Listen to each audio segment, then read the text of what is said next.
Bueno, doncs comencem l'última de les sessions organitzades pel Centre Cultural de Castalla referides a les jornades d'aproximació a la nostra cultura. Avui, primer de tot, el que farem és projectar un documental referit al conegut com el bombardeig sobre el mercat d'Alacant, d'acord? En el tram final de la Guerra Civil. I a continuació hi haurà una conferència del professor titular del Departament de Geografia Humana de la Universitat d'Alacant, que és José Ramón Valero, d'acord? Doncs primer de tot projectem el documental i a continuació fem la conferència i després obrim el torn de preguntes.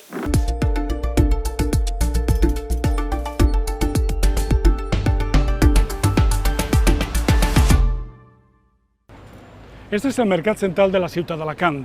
Enguany fa 80 anys del brutal bombardeig dels avions de Franco i Mussolini sobre esta ciutat i sobre este mercat.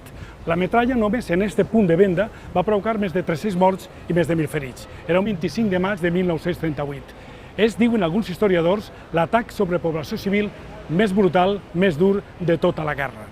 Possiblement és menys conegut que el de Guernica, però va ser el més efectiu des del punt de vista de l'atacant. Eixe dia, excepcionalment, així no hi havia molts ultramarins i moltes tendes, van arribar diverses barques, excepcionalment de sardina fresca i molta hortalissa de la Vega Baixa del Segura. I la població, els alacantins i les alacantines, van acudir al mercat en massa. Dins del mercat, la metralla va cegar la vida de propietaris de parades i també de clients. Este rellotge va quedar parat i continua parat a les 11:20, l'hora mateix en què caien les bombes.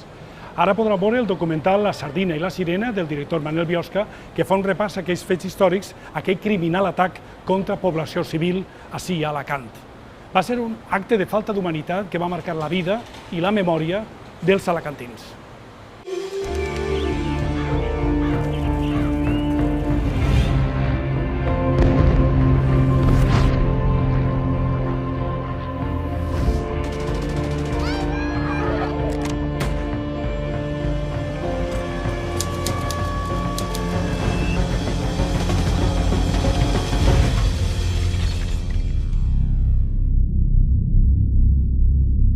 El 25 de maig de 1938, l'aviació italiana, aliada de l'exèrcit colpista del general Franco, va bombardejar Alacant. Aquell dia no va sonar la sirena antiaèria. Va ser, probablement, el pitjor atac contra la població civil de tota la guerra. Hi van morir més de 300 persones.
Hola, abuelito. Hola, abuelito. ¡Onceañero! ¿Qué tal? Hola, papá. ¿Qué tal? Muy bien. Ah.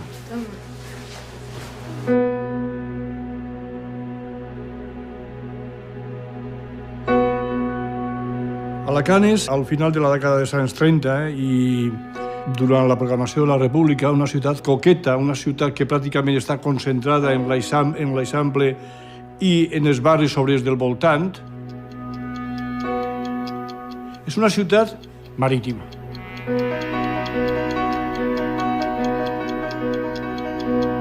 Íbamos a pescar, íbamos a coger la carnada, remando hasta la estación de Murcia y pasábamos toda la escollera del puerto que no se acababa nunca. Dormíamos allí en la barquita A la mañana siguiente mi padre, yo continuaba durmiendo, mi padre ya iba hasta donde íbamos a pescar.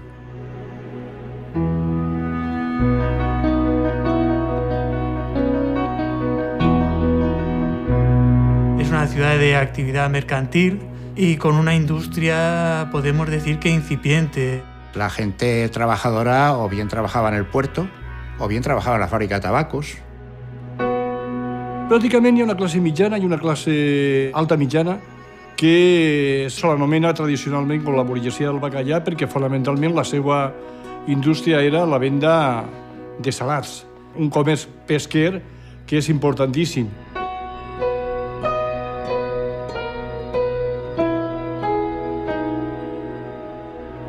I estem parlant d'una ciutat que tenia un nou mercat des de l'any 24.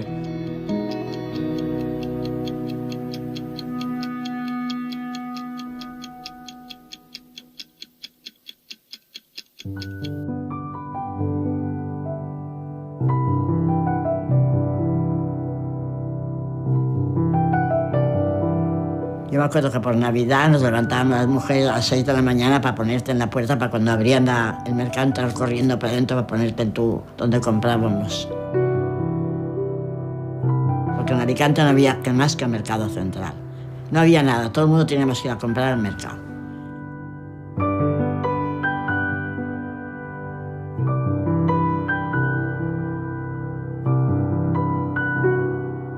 El mercat central en aquell moment era el projecte culminant de la burgesia i un projecte absolutament atractiu i pràctic per a la població.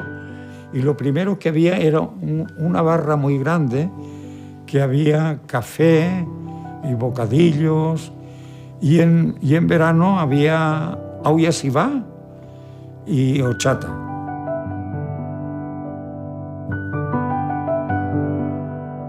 Serà pràcticament l'element central també de concentració social i jo diria que fins i tot de literatura oral de la ciutat, és a dir, és on la gent se troba i on la gent comenta què està passant i quins aliments són els que n'hi ha eixe dia.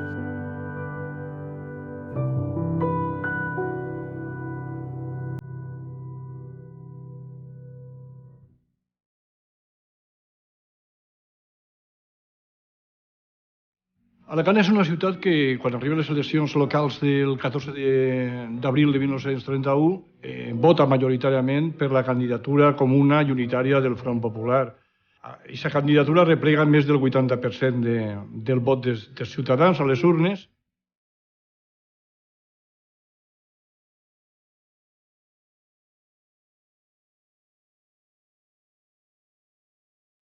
La sociedad que vivimos en ese momento es una sociedad muy dividida, muy polarizada, muy activa políticamente, con gran presencia de los sindicatos, sobre todo en el caso de Alicante, de CNT y UGT.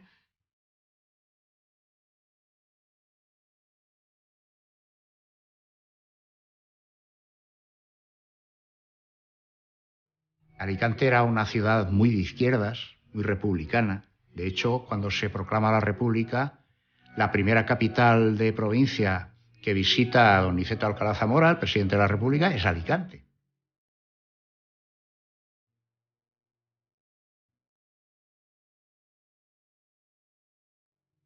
Había un cambio de régimen y esa alegría la teníamos también los niños. Se cantaba una canción de entonces que decía: si somos pequeñitos, mañana creceremos. República queremos, viva la libertad. Do, re, mi, do, re, fa. Viva la libertad.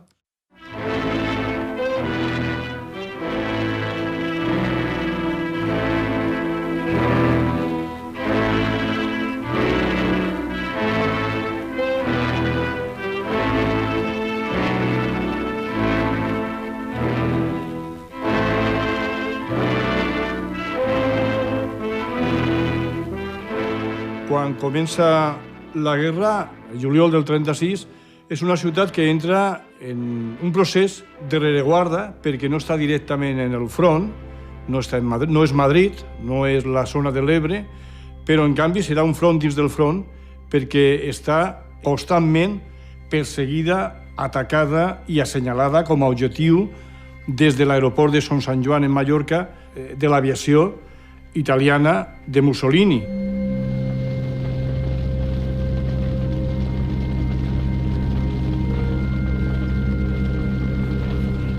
El primer bombardeo sobre Alicante fue el 5 de noviembre de 1936. Fue un avión que lanzó 3 bombas, causando 2 muertos.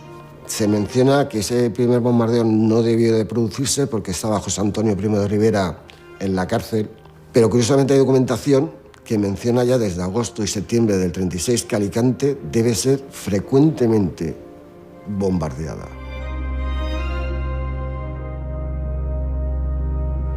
Podemos decir que la base aérea italiana de Mallorca actúa a modo de portaaviones. Se inician una serie de bombardeos sistemáticos sobre todas las poblaciones civiles situadas en retaguardia de todo el litoral mediterráneo.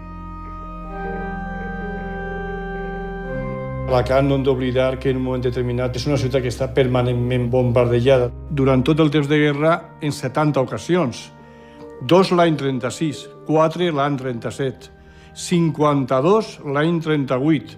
Quan queden només 3 mesos per a que el franquisme ocupi la ciutat, encara n'hi haurà 12 atacs aeris més.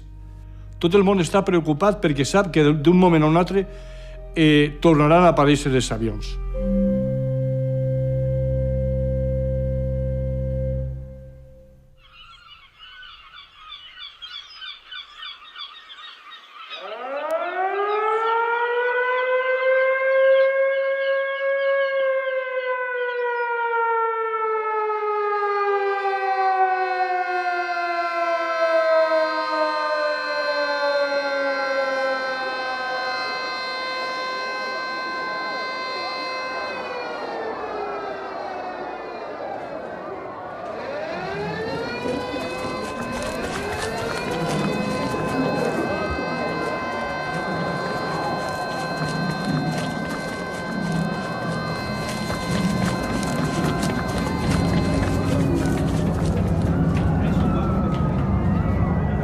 Vamos a imaginar que estamos en el año 1938.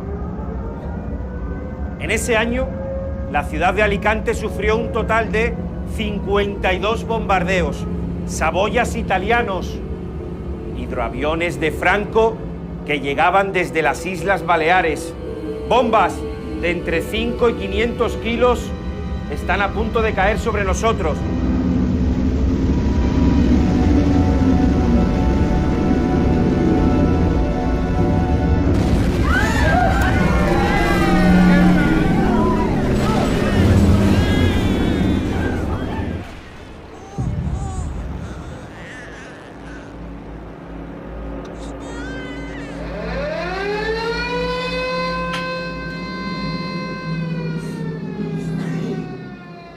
Sonaba la alarma, había pasado el peligro. ¿Habrá tenido mi familia tiempo de entrar en otro refugio? ¿Mis amigos estarán bien?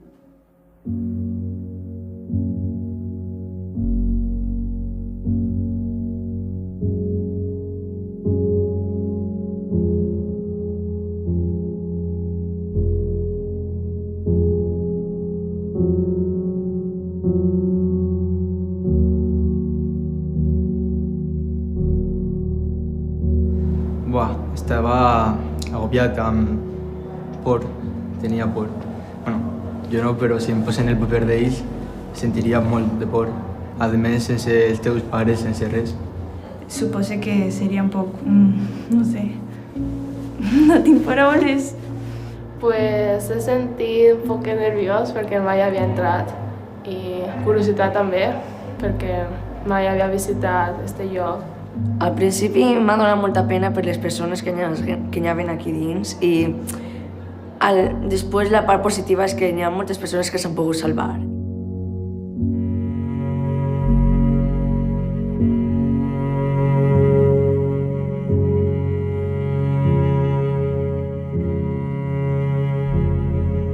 Yo tenía un pánico. Hace poco aún soñaba yo por la noche. Decía yo, ay, al refugio, ¿verdad? Que decía yo. al refugio, al refugio. Tenía un miedo fatal.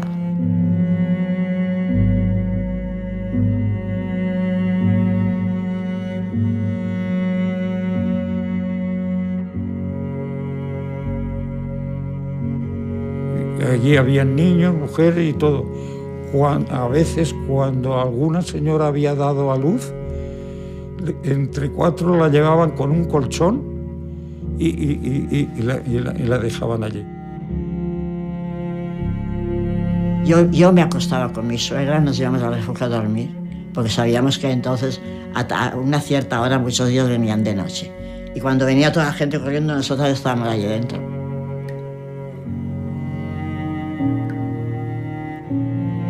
Yo sabía un poco de miedo que tenía, pero yo creo que claro, todo el mundo estaba asustado. Cualquiera no estaba asustado. Es que venían muchas veces, de Alicante vinieron muchas veces a bombardear, muchas. Me imagino lo que sería medianoche. Una avalancha de gente bajando por aquellas escaleras empinadísimas, la de golpes, atropellos, gente que se heriría al caer. Eso sería terrible. A l'estiu de l'any 37 ja n'hi ha refugis per a 20.000 persones. Això significa que pràcticament la meitat de la població podia viure submergida, intentant sobreviure dels atacs, baix de terra.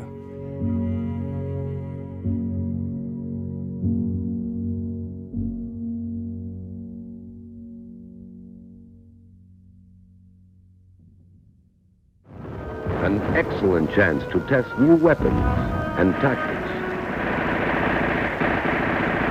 The Spaniards were the guinea pigs, men, women, and children.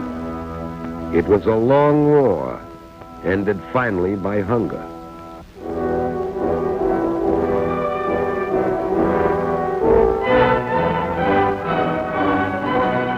La gent té moltíssims problemes per a poder menjar al día, para poder aconseguir les cosas más elementales, tomaques, carchofes, pa.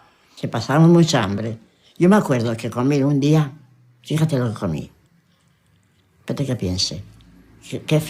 Sesos de burro. Y los frío con la grasa del burro. Con grasa, si tenía un poco de grasa. És una ciutat que passa a ser absolutament...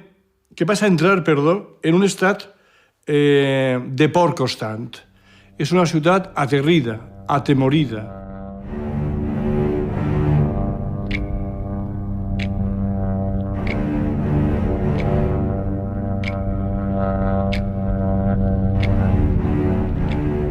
Entonces, ese día se extiende la voz de que han entrado verduras procedentes de la Vega Baja y también que han venido varios barcos de pesca con sardina.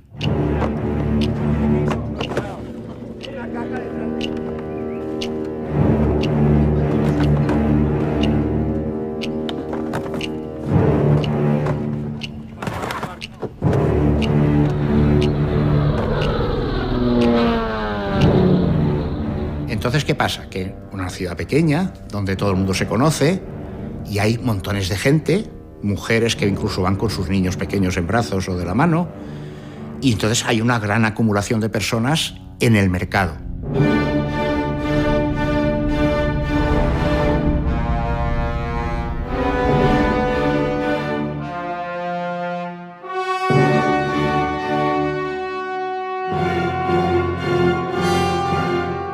Yo iba en el tranvía que venía aquí, a casa de mis suegros, y al llegar por la calle Sevilla, aquí al final, no tocó la sirena ni nada, se oyó las bombas, las bombas. Y la gente corriendo bajó del tranvía, yo también. Y me metí, la gente se metía en una casa y yo me metí detrás de ellos. Y había un refugio en aquella casa.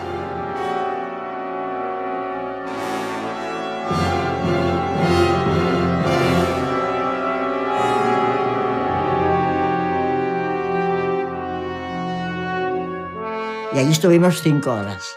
Esperando porque tocaban cuando pasaba el peligro, que ya se iban los aviones, tocaba una sirena. Y ya era para salir. Pero nos tocó 5 horas después, tocó la sirena.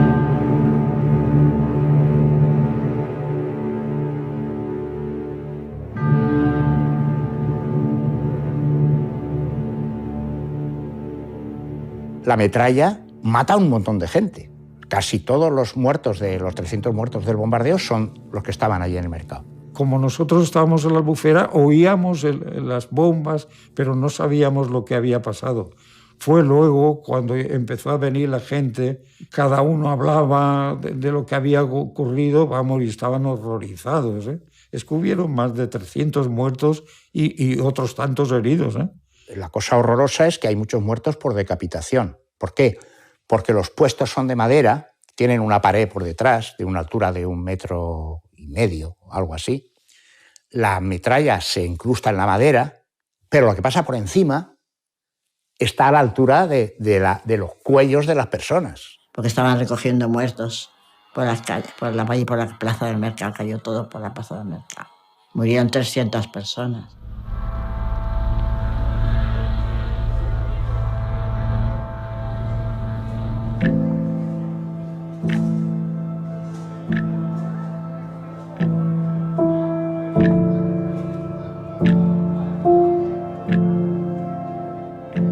Muchos dicen que cuando empezó a sonar la sirena, las bombas ya estaban cayendo.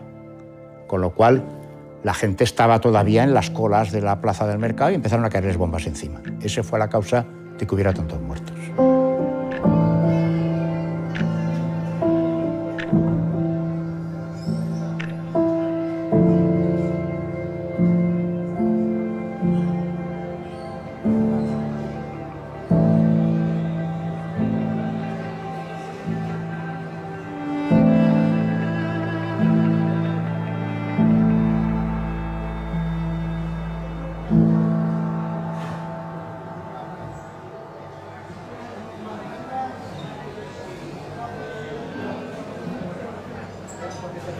A mi la història del bombardeig del 25 de maig m'aplega pel contacte directe amb la meva madrina, amb Maria Gener Parodi, que va ser una de les víctimes d'aquest bombardeig.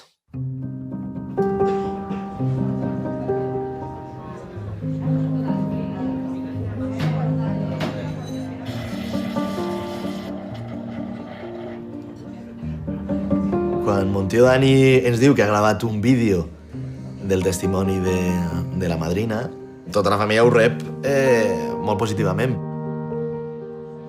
Realment tots ens alegrem perquè és un format prou millor del que hi havia, perquè crec que ma mare també va escriure alguna cosa o va replegar alguna cosa escrita. Molt bé, és molt interessant que se conega també el testimoni. La bomba que van tirar damunt de Nuestra Senyora de Gràcia, pues el resto de metralla va plegar hasta allí. Així nosaltres de la porta, la tia va dir, Marieta, una bomba! I encara se'n va entrar dins. Jo doné classe en l'institut de secundària, xavals de 15-16 anys. Ningú coneixia el bombardeig d'Alacant. És un bombardeig encara amb més víctimes que el de Guernica. Molts no coneixien tampoc què era el bombardeig de Guernica. Llavors, te n'adones de que sí que és veritat que hi ha una part de la nostra història que està totalment oblidada, no? A nosaltres sempre ens ha agradat molt parlar en la família i una de les primeres gravacions que li faig és posar-li i dir, escolta, vols que te gravi m'ho contes i m'ho conta com m'ho contava sempre, tampoc és que... I jo, com no em vaig donar compte, el tros de metralla em va cegar la cama i vaig caure en terra. Entonces, el que és l'instint de conservació. Al caure em vaig assentar, em vaig agarrar la cama que estava doblat com quan tallen el coll a un pollastre, la cama, em vaig assentar, em vaig agarrar la cama i me la vaig estirar. I en l'altre peu me la vaig aguantar i vaig començar a plorar. I clar, ella nota, veu que la cama no li vaig caure en terra i sa tia veu que sa tia està perdent sang. Antes d'entrar-se en la casa, un trosset de metralla xicoteta li va perforar els intestins. I ella diu, sent que li diu, Marieta m'ha mort.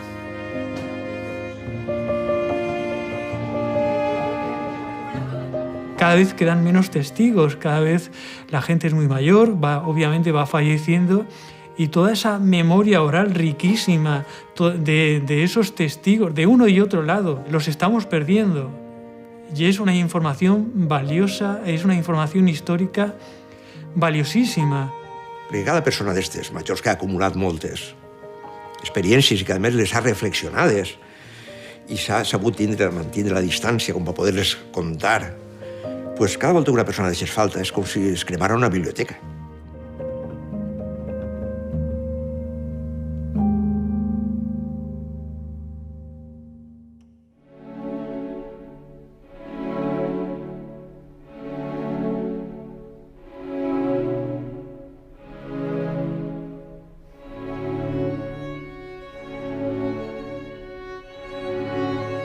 No hacemos caso de la historia nos enseña muchas cosas, que tendríamos que aprender de ella, las cosas que no hemos hecho bien, para no volverlas a repetir. Pero sin embargo, no ha servido, en ese sentido, no ha servido para nada.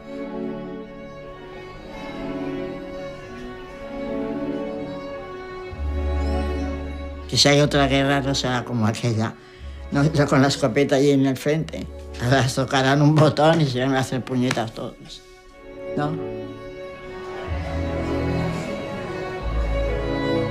Personalment crec que Alacant no ha honrat encara adequadament a les víctimes del mercat. No? El record de la gent del mercat hauria de ser fins i tot un record nacional valencià, no? Un record en el qual tindria que estar fins i tot present la Generalitat, que superara banderes, no? I sobretot que no intentara dividir entre bons i roïns, no? Recordar sí, no? Però sobretot sentir dins de les persones aquells alacantins que ja no estan.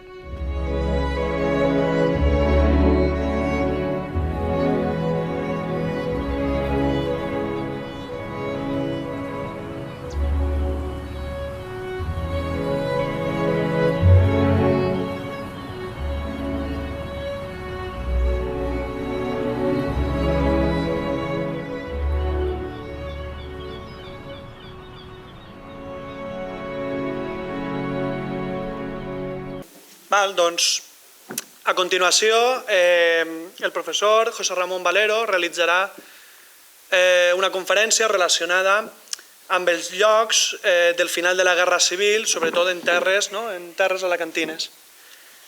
El professor José Ramón Valero és, com deia, professor titular en el Departament de Geografia Humana en la Universitat d'Alacant. A banda de la seva formació pedagògica, perquè ha sigut mestre de primària, director d'institut també, secundària, és catedràtic i doctor de Geografia Humana i ha sigut vicedegà de la Facultat de Filosofia i Lletres de la Universitat d'Alacant. Actualment és coordinador en el màster de Turisme Cultural de la Universitat d'Alacant. A banda de assignatures que donen els graus de Geografia, d'Humanitats i també relacionat amb el d'Història, el primer any compartit entre Geografia, Història i Humanitats. A banda d'això, també ha impartit cursos, sobretot relacionats amb el tema aquest de la Guerra Civil, sobretot de fonts orals, important en el tema de la Guerra Civil, bàsicament perquè cada volta en són menys. El paper de la dona en la Guerra Civil, així com ha presidit treballs també de la Comissió de Memòria Històrica en ELNA, en aquests temps, cada volta que pareix que regna més la desmemòria, pot ser interessant. A banda d'això, les seues investigacions se centren bàsicament en temes relacionats amb la població i sobretot el fenomen migratori. També, el sector del joguet i el calçat en la zona d'Elda, no des del punt de vista tan econòmic, sinó social. A banda del turisme, o també com el que veurem ara, amb la Guerra Civil. Per tant, és important, jo crec que, destacar aquesta formació humanística, integradora, d'acord? En uns temps en què pareix que el saber per el saber està cada volta més, o ha perdut certa rellevància. Doncs a continuació tenim la conferència del professor. Adelante. Bona nit a tots. Gràcies per estar així en esta nit i sobretot també voldria agrair al Centre Cultural Castellut, organitzador de l'acte, i als que s'han encarregat també de l'organització, l'extensió universitària de la Universitat d'Alacant i l'Ajuntament de Castalla. Crec que per primera vegada vaig a dedicar l'acte a una persona. Han parlat d'història oral. Jo pense que pràcticament la història oral de la Guerra Civil ja està pràcticament acabada. Queda molt poqueta gent i la gent va a testimonis secundaris, que és important a la emoció, però a moltes coses més. Jo, que tinc ja uns anys, vaig poder començar a fer entrevistes als 18 i recorde algunes pràcticament de memòria. I entre elles recorde una persona de Castalla que vivia a Nova York. No a Nova York d'Amèrica, a Nova York d'Ibi, al barri. Esa persona no se m'oblidarà mai. És una de fins a on pot arribar la presència de la guerra durant moltíssim temps. Esa persona era Adoració Juan Berbegal, la xicoteta dels manyacos de Castalla. I m'agradaria recordar-la en un dia com avui. Vaig a parlar ara dels jocs del final de la guerra. I al parlar dels jocs del final de la guerra, n'hi ha 3 ciutadelles en la defensa contra els francesos que van ser importants en la guerra, les 3. La ciutadella de Pamplona, que va ser centre dels carlistes, la ciutadella de la primavera de la República. Machado Díaz, la primavera ha venido de la mano de un capitán, cantar niños a coro, viva Fermín y Galán. És la ciutadella de Jaca. I n'hi ha una altra, la tercera, la de Figueres, el castell de Sant Ferran. I el castell de Sant Ferran de Figueres és on es va celebrar l'últim acte del govern legítim d'Espanya durant la Guerra Civil, la reunió de les Corts Espanyoles.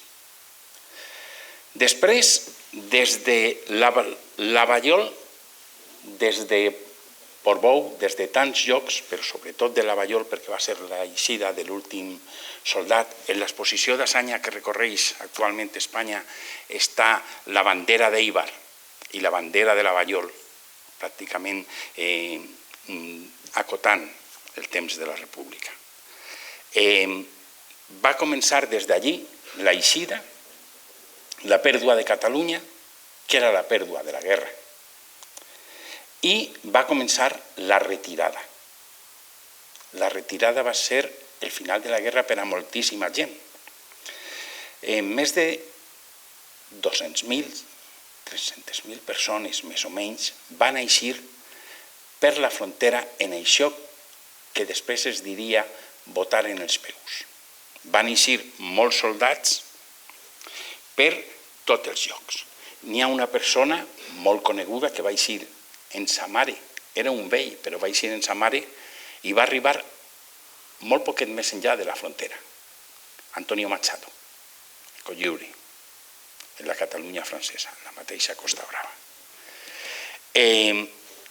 Allí, els francesos, en la ceguera més gran davant d'una guerra, la van pagar després, van rebre els soldats com a presoners. Fa uns dies feien de nou la llum d'Elna, en record d'aquell moment, però van ser molts camps. El principal, el d'Algerès, però va haver més de 40 camps, perquè després en van portar a la gent Setfons, Gurs i tants altres.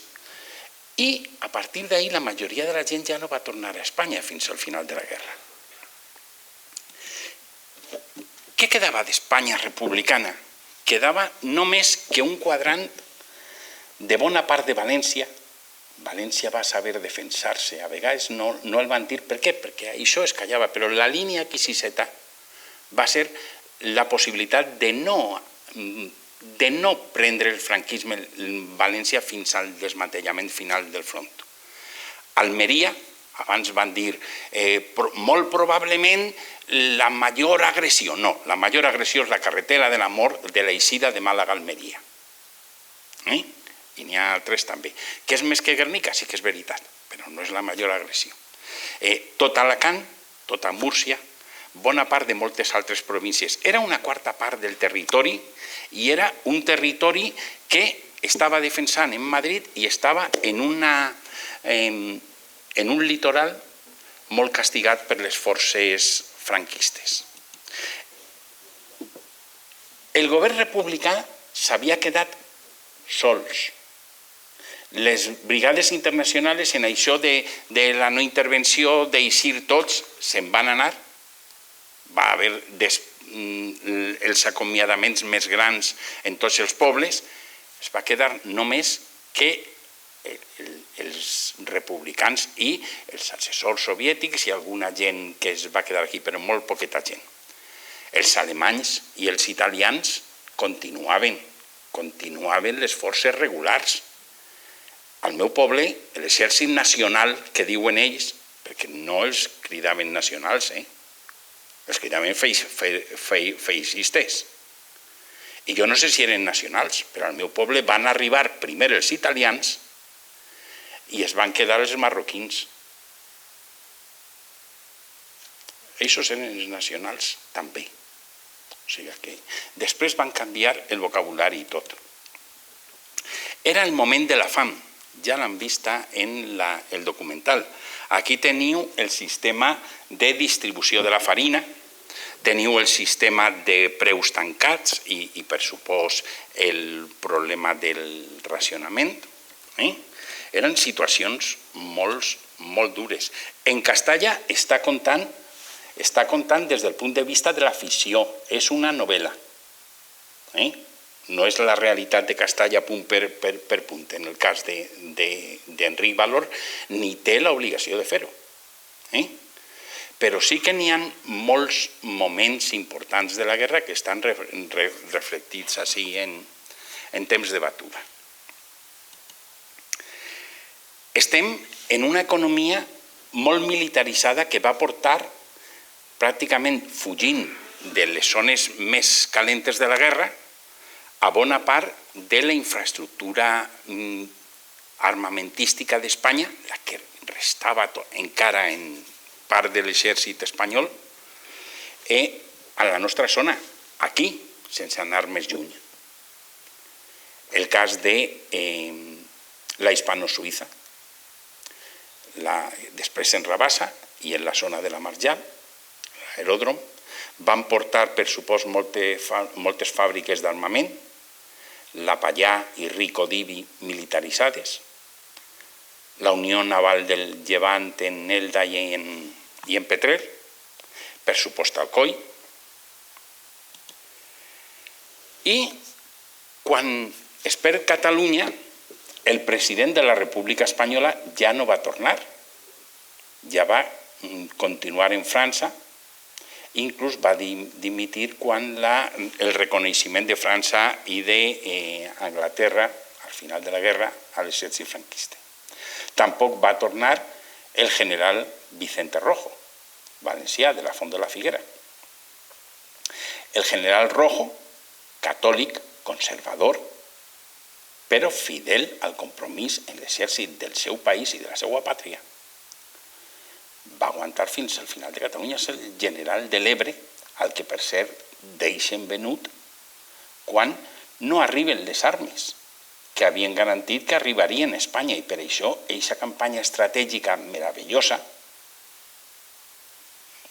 acaba sent absurda. Acaba sent absurda per el problema de la geopolítica internacional que està deixant a la República Espanyola absolutament, pràcticament aïllada, llevat de les brigades, llevat d'una certa ajuda soviètica i poc més. S'han anat quasi tots els dirigents del Partit Socialista. Indalecio Prieto feia temps que ja no estava en Espanya. Largo Caballero és de Barcelona abans de que el govern doni l'ordre d'abandonar Barcelona. s'han anat i no han tornat ja a Espanya els anarquistes, els ministres anarquistes del govern, la Montseny, García Oliver. Només queda la resistència d'una persona que damunt diuen segueix les ordres del Partit Comunista. No és veritat. Segueix el deure d'un president del govern que té que responsabilitzar-se del seu govern. I és el doctor Negrín, la figura més vilipendiada de la història d'Espanya. Una persona eminent, parlava 6 llengües perfectament, era doctor des dels 25 en Berlí, era fill d'una de les persones més riques de Canàries, tenia una hermana monja, un germà frare, tot això no s'ha estudiat mai, ni s'ha dit mai. I és una persona que retorna al dia següent, és en l'últim soldat des de Catalunya, i al dia següent, a les 10 del matí, ja està en l'aeroport d'Alacant. És més, ha dormit en el consolat espanyol de Perpinyà, per no eixir del territori nacional. El president torna quan tots tenen ja la guerra per acabada i quan tots pensen que n'hi ha ja el chivo expiatorio, la persona que serà el culpable de la guerra. Però el president torna. I el president torna a Alacant precisament en un moment en què la ciutat està sent bombardejada. O sigui, coneix perfectament la inseguretat de muntar en Alacant qualsevol infraestructura. Sabeu, l'heu vist en el documental, els mapes de l'exèrcit italià, els nacionals de nou, dels bombardejos en tota l'àrea mediterrània. Els seus plànols d'Alacant i de molts altres pobles. Aquí teniu el mapa, el plànol, dels refugis de la ciutat d'Alacant. O sigui, estem en una situació pràcticament de resistència sense moltes possibilitats. Què és el primer que fa el president Negrín, el president del govern? Acudir a València, parlar en Miaja, després se'n va a Madrid, parla en Casado i la gent que està en la defensa de Madrid, i la primera mesura que pren és retornar el títol de la capitalitat d'Espanya a la ciutat de Madrid. I ell visita Madrid des del principi. Curiosament, la primera zona que va visitar, i no tant per motius militars, sinó també per records, és la visita a la ciutat universitària, possiblement el més avançat de l'Espanya de l'època. I este doctor, que és pràcticament ell i Pi i Sunyer, són l'enllaç entre l'Espanya de Ramon y Cajal i l'Espanya de Severo Ochoa, era també, en el temps de pau, l'encarregat de l'organització de la construcció de la ciutat universitària. Va visitar pràcticament la ciutat universitària, que és un símbol, és un mite del que està passant en Espanya. Eixa primavera progressista avançada de renaixement cultural del país que s'ha tancat per la guerra. Poc després de Negrín, torna al país bona part del Partit Comunista i alguns socialistes també. En realitat, tornar la política de resistència del no passaran i el president torna el primer dia, ràpidament tornen ells a Espanya.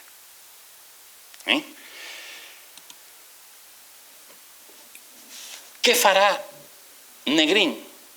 Negrín, el compliment del deure, aquest mateix que ha fet en Catalunya, l'obliga a dues coses. Primera, a manifestar absolutament la seva política de resistència. El govern espanyol té que accedir a una pau justa, té que accedir a una pau pactada. Però, per altra part, no n'hi ha cap altra explicació que el president està tractant de fer absolutament el mateix que havia fet en Catalunya, una retirada ordenada. I en aquesta retirada ordenada no té més que un camí.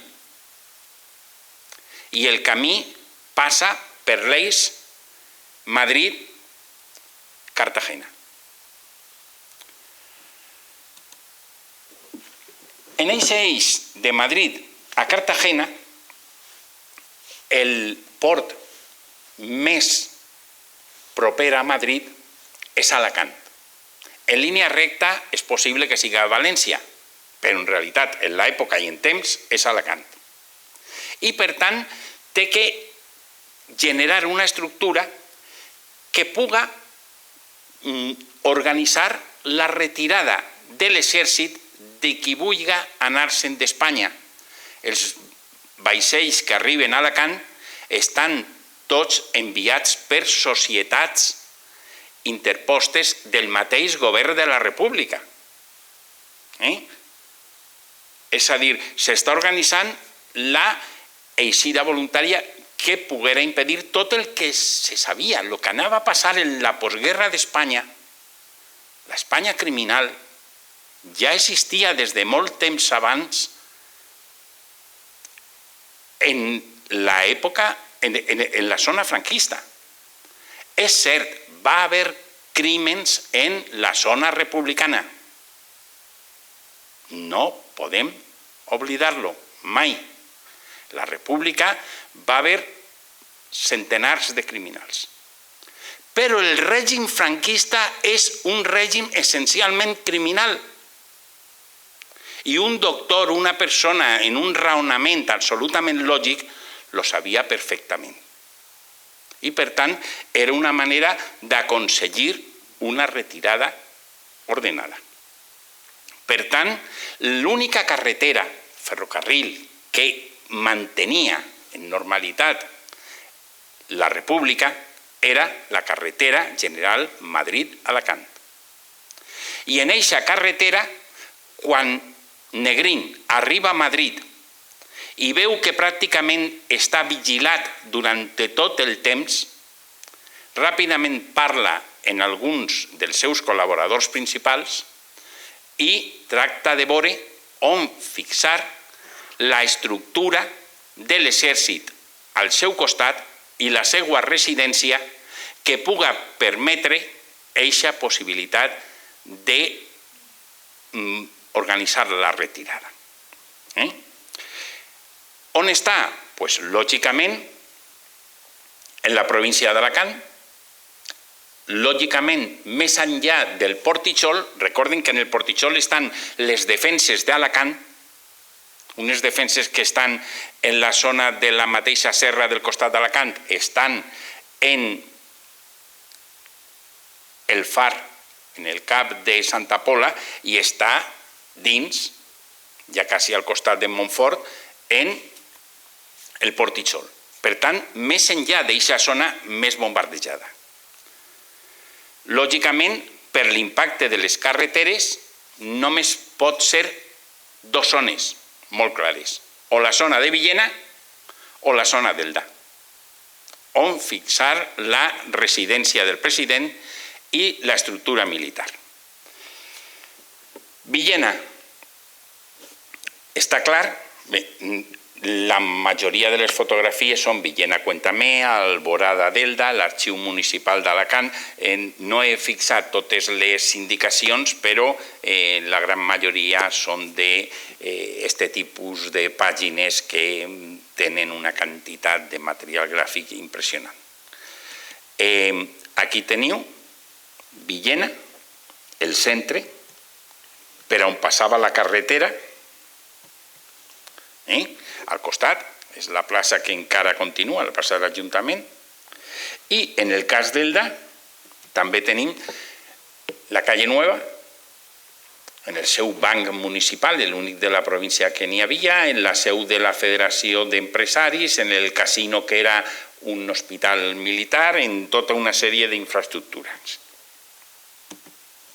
Aquí teniu, recordeu que Villena era una zona d'una infraestructura ferroviària més gran que la que n'hi ha ara. També tenien el contacte que anava pel ramal que va per Biar cap a la zona d'Alcoi i Cocentaina. També tenia el contacte amb Múrcia. Tenia l'estació central, que per cert havia sigut bombardejada en la guerra, i tenia l'estació també en Santa Eulàlia. Aquí teniu l'electroharinera, que actualment està museïtzada, però és el tipus d'indústries que estaven quasi sempre al costat de les estacions de ferrocarril.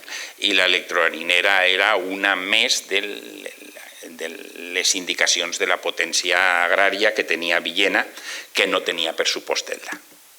En el cas d'Elda, l'estació de ferrocarril també té dues estacions Elda, la Monòvar Pinós i la Elda Petrer, que a més estava nova des de l'any 32-34, que s'havia reformat perfectament. I per supost la carretera passava pel centre d'un poble i d'altre. Aquí teniu la imatge de l'època d'Elda, les fàbriques, la major fàbrica de calçat probablement d'Espanya d'aquell temps després de Segarra, i algunes fàbriques que ja estaven reconvertides en indústries militars. Aquí teniu la zona industrial de l'estació, molt més zona fabril, quasi un polígon industrial d'aquell temps, al costat de l'estació. Ahí estava sobretot la Unió Naval de Levante. Aquí teniu el pas per Villena, aquí teniu el pas per Elda, que pràcticament travessava el centre de la ciutat, que havia crescut moltíssim en els anys anteriors a la guerra. Eren zones que ja s'havien adaptat a l'acollida de població forània. En el cas d'Elda, ja des de l'any 37-38, ja n'hi havia més de 2.500 refugiats i continuaven arribant. En Villena no n'hi havia tants, però havia també molta gent. Aquí teniu una de les colònies escolars. Actualment està molt degradat perquè està al costat de la carretera d'una fàbrica de marbre, que és Villapaca, en l'estació de Monòvar, en terme municipal d'Elda, les colònies escolars. Aquí tenim totes les campanyes que ja havien fet d'acollida de la població. El fet de que n'hi hagueren ferits, hospitals, xiquets, famílies, colònies escolars, que passara la carretera plena de camions, pràcticament era una manera d'amagar la presència del govern en la zona. Aquí teniu l'organització del sistema d'hospitals en Elda. El centre estava en el Casino Eldense, la Clínica Militar 4, però n'hi havia 3 hospitals de sang més. En Villena, per supost, els salesians havia sigut centre d'instrucció lligat a les brigades internacionals i alguna brigada més, però també tenien la zona que és el Teatre Chapí d'ara, era també un hospital de guerra. És a dir, ja eren zones que havien adoptat des del principi de la guerra una situació de rereguarda molt forta en la situació estratègica de la guerra. Els inconvenients. En el cas de Villena ja havia sigut bombardejada. En el cas d'Elda, a diferència d'Oriola de Villena, la presència important de la CNT. Una CNT que era molt més forta des del punt de vista de la radicalitat que la CNT alcoiana. Era la FAI. La gran majoria era FAI. En Alcoi eren trentistes. Per cert, el protagonista de la fotografia és la pistola. I aquesta imatge, tant en feixistes com en els radicals de la República, que venia de la imatge cinematogràfica i venia del tango i venia de coses de l'època. Encara no està prou estudiat, però ja estan començant treballs en aquest sentit. Per supost, la CNT més radical estava absolutament en contra del govern de Negrín. Per cert, temps de la Guerra Civil, la CNT arriba cada vegada a més militants en alguns pobles on no n'hi havia molta presència abans de la guerra, entre ells Castalla. No obliden que més de 200 persones de Castalla ja vivien en Elda en l'any 36. Finalment, les dues persones que s'encarregaran de fixar el centre d'operacions de Negrín en la zona seran Santiago Garcés, el cap del Servei d'Intel·ligència Militar, el CIM, i Cordón, que era la mà dreta, l'home de confiança des del punt de vista de la logística del president Negrín. On s'instal·la el govern? El govern s'instal·la bàsicament en 3 llocs. Un encara no el tenim molt clar, que és a on està el CIM, perquè estava. Els altres 2 sí els tenim clars. En el centre d'Elda, en el centre mateix, en l'escola que havien inaugurat en l'any 32, la subsecretaria de l'Exèrcit de Terra, que tenia que ser el centre neuràlgic del poder de Negrín, que a més de president de govern era ministre de la guerra. L'altre, la residència de Negrín, en la posició Juste, el poblet de Petrer. Al costat de la carretera i en aquell temps en entrada directa des de la mateixa carretera. Aquí teniu les escoles nacionals Castelar, avui del pare Manjón, en el temps un poquet posterior a la guerra, i ahí és on s'instal·larà la subsecretaria de l'Exèrcit de Terra. I és veritat que tractava d'instal·lar-se, s'ha dit que no, però ja coneguem que inclús els boletins del Ministeri de la Guerra es realitzaven allí. Les escoles rehabilitades continuen existint i, a més, per si algú té dubtes, les actes municipals deixen molt clar que van arribar i en un dia i mig van buidar absolutament tot, el material escolar a una fàbrica que estava tancada, la indústria espanyola del calçat. Van fer fora algunes famílies que estaven allotjades en residències de la part del camp, que és on van anar les residències de bona part del personal que va arribar.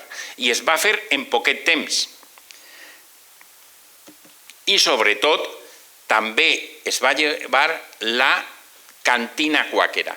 Els quàqueros, una organització protestant que aquí venia en el fons des de Nord-Amèrica, eren encarregats d'ajudar a l'alimentació dels xiquets de la zona i dels xiquets refugiats. I tenien la cantina en l'escola.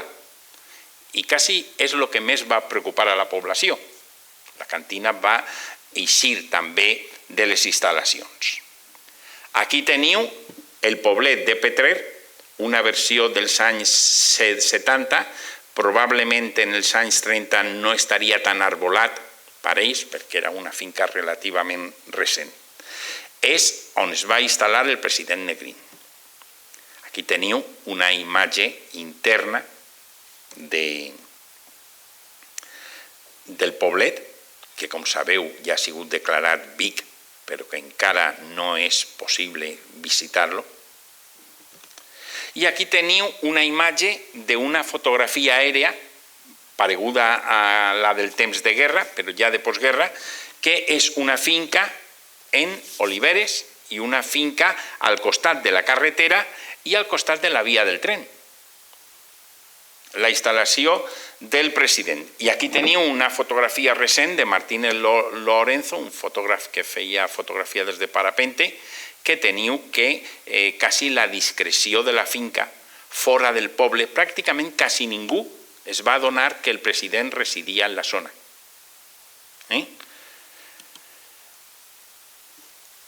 Què va passar en aquesta finca? Coneguem molt millor la finca perquè són els actes polítics que l'organització inicial de l'escola, perquè era la qüestió militar. va haver 2 consells de ministres importants, molt importants. Pràcticament van estar 10 dies, no més, des que va arribar el president fins a que se'n va anar d'Espanya. El primer, acceptar la dimissió del president Azaña. El president de la República va presentar la dimissió el mateix dia, i pareix que coordinat, en què França i Anglaterra reconeixen el franquisme. Lògicament, això deixava absolutament sols al govern d'Espanya. Deurien de fer-se eleccions, a veure qui feia eleccions en aquell temps en el país, i deuria substituir el president de les Corts, Martínez Barrio, que tampoc estava en Espanya. Per tant, va eixir un comunicat de que es farien eleccions, però res més. En aquell temps també es va produir la sublevació de Cartagena. Cartagena era el gran port de la República i una part del sistema d'evacuació del país. Bona part de la flota espanyola estava, encara que la ciutat estiguera molt bombardejada. Però és que arriba a principi del mes de març del 39 i n'hi ha una sublevació de Cartagena. Primer dient que era contra el govern i en favor de la República, però finalment s'arriba a posar la bandera rojigualda en Cartagena. N'hi ha pràcticament ja una guerra civil dins de la guerra civil. I Cartagena és necessària per a l'evacuació, és pràcticament el centre neuràlgic de tot el sistema. Finalment, les tropes comunistes d'Artemio Precioso i algunes altres acaben prenent la ciutat i acabar en tot aquest problema. Però, mentre que estava tot el conflicte en la ciutat, l'armada espanyola se'n va anar, i se'n va anar a aigües internacionals. Va haver un moment en què pareixia que tornava, però finalment no va tornar perquè va arribar també el segon conflicte, el de Madrid. En Cartagena, en el moment eixe, arriba també un dels actes militars més morts de tota la guerra civil. Si en Alacant no n'hi havia sirenes funcionant, al Castillo de Olite, franquista, no li funcionava l'emissora de ràdio. I va creure que ja Cartagena havia sigut presa per les forces franquistes, per la població franquista, i entra en la bahia. Les morts no estan encara clars, però poseu entre 1.000 i 2.000 persones. Perquè pràcticament el vaixell no té cap possibilitat de defensar-se i damunt està atacant. La segona qüestió,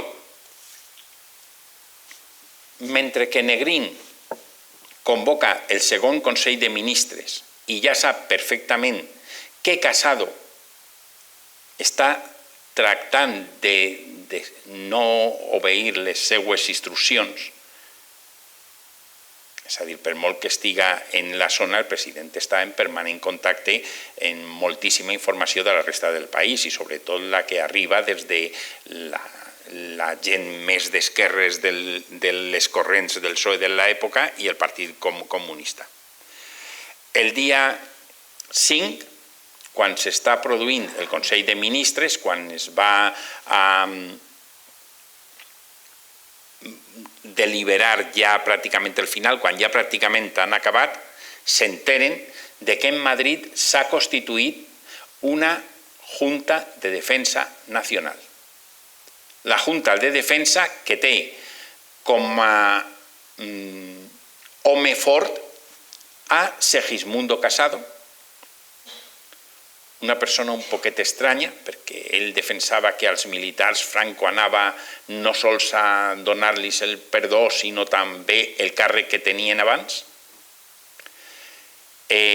Besteiro, que pràcticament era l'únic dirigent de cert nivell que continuava en Madrid, Miaja i les forces anarquistes de Miera. Quan es produeix la sublevació, perquè és un colp d'estat també dins del govern republicà, tot el pla de Negrín és absolutament impossible. L'armada fora d'Espanya. Cartagena ni se sabia en el moment aquell què estava passant. I en Madrid, el Consell de Defensa, que al poquet temps està lluitant contra les forces fidels a Negrín, encara dirigides per les unitats més vinculades al Partit Comunista. Lògicament, el president no té més opció que una guerra civil dins del banc republicà, una guerra inútil, perquè la seva missió quan retorna a Espanya és ja pràcticament impossible, i acaba acordant en els seus ministres abandonar Espanya. Tenia molts aeròdroms al costat, el de Caudet, que era el que anaven bàsicament, tenia també el d'aquí, més problemàtic, però l'únic que no estava vinculat a res, pràcticament ni se sabia en tota la guerra què era això, perquè el d'ací sí que estava vinculat a la fabricació de caràcter armamentístic, era el de Monover, que no és que estiguera més a prop que el d'aquí, pràcticament estava igual, ni més a prop que el de Capdet. En la madrugada del 5 al 6 s'abandona la zona de Yuste, els ministres se van directament a Monover, el president, que ja havia comprovat que Alacant havia sigut pres per la gent contrària a les forces de Negrín, i en aquell temps els únics que volien que el president continuara en Espanya, que li garantien que podia vèncer l'enfrontament de Madrid, eren les forces del Partit Comunista. I el Partit Comunista s'havia anat congregant en els 2 últims dies entorn a una zona estranya en l'eixida d'Elda i en aquell temps en l'eixida de Petrer també, en direcció a Alacant, la Jau, això que anomenaran després com posició Dakar.